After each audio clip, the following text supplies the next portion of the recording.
సర్దార్ సర్వై పాపన్న గౌడ ఆశయాలను నేటితరం యువత ఆదర్శంగా తీసుకుని ముందుకు సాగాలని గౌడ సంఘం అధ్యక్షులు చీరాల వెంకటస్వామి గౌడ్ అన్నారు. రాజన్న సిరిసిల్ల జిల్లా గంభీరావుపేట మండల కేంద్రంలో గౌడ సంఘం ఆధ్వర్యంలో సర్దార్ సర్వై పాపన్న గౌడ్ 375వ జయంతి వేడుకలు గౌడ సంఘం అధ్యక్షులు చీరాల వెంకటస్వామి గౌడ్ సంఘం అధ్యక్షులు చీరాల వెంకటస్వామి గౌడ్ ఆధ్వర్యంలో సర్వై పాపన్న గౌడ్ చిత్రపటానికి పూలమాల వేసి ఘనంగా నివాళులర్పించారు.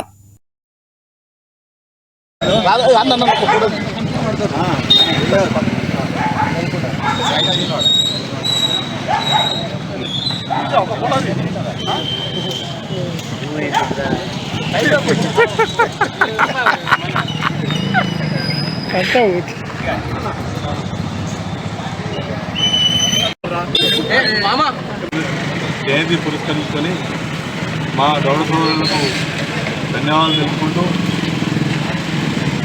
ఢిల్లీలో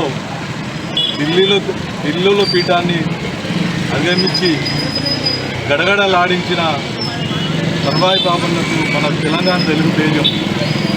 జయంతి వేడుకలను నిర్వహిస్తున్నటువంటి కుల బాంధవులకు మరియు కుల సంఘాల నాయకులకు వివిధ సంఘాల నాయకులకు కూడా ఆ యొక్క ఉద్యమాభివందనాలు తెలియజేస్తూ ఉంటున్నాం. ఉమ్మడి రాష్ట్రంలో రాజధాని నడిబొట్టుగా ఉన్నప్పుడు ఎంతోమంది సుల్తాన్లు పరిపాలించినటువంటి గోల్కొండ కోటను మన తెలంగాణ జిల్లాలో మన వరంగల్ జనగామ కోటలో బైరాన్ కోటలో పుట్టినటువంటి సర్దార్ సర్వై పాపన్న గౌడ్ గారు ఆ యొక్క కోటను అధిరోహించి ఆ యొక్క కోటలో జెండా ఎగరవేయడం నిజంగా తెలంగాణ తెలుగోడిగా మన గౌడ కులస్తుల బీసీ కులంలో పుట్టినందుకు కూడా మన తెలంగాణ యావత్తు గర్వపడవలసిన విషయము. ఈరోజు గంభీరావుపేట మండల కేంద్రంలోని మా గౌడ సంఘం సోదరులందరూ మండల శాఖ ఆధ్వర్యంలో అదేవిధంగా గంభీరావుపేట పట్టణ శాఖ ఆధ్వర్యంలో ఈ యొక్క సర్వై పాపన్న గారి జయంతి కార్యక్రమాన్ని ఘనంగా నిర్వహించడం జరిగింది.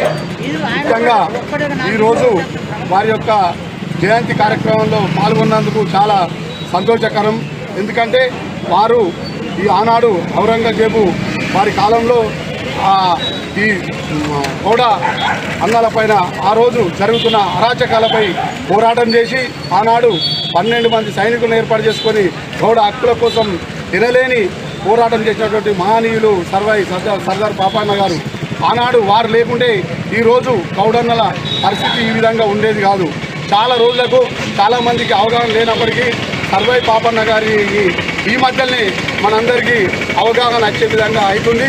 ఈరోజు ఇప్పుడున్న ప్రభుత్వాలు గౌడ అన్నలపైనే ఎన్నో అరాచకాలు దాడులు చేస్తున్నారు.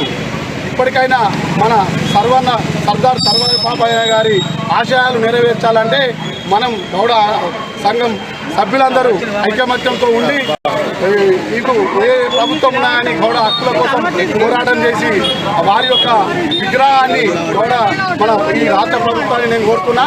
ఈ గౌడ మన సర్దార్ పాపన్న గారి యొక్క విగ్రహాన్ని హైదరాబాద్ నడిబొట్టున మరియు అన్ని మండల మరి పోరాటం చేసి ఈ యొక్క బడుగు బలైన వర్గాలకు వాళ్ళ హక్కులను వివరణను సాధించి పెట్టిన ఆయన ఒక ఆలోచనలు అతను చేసిన సేవలను మనం కొనియాడుతూ అతని ఆలోచన అడుగుజాడలో మనము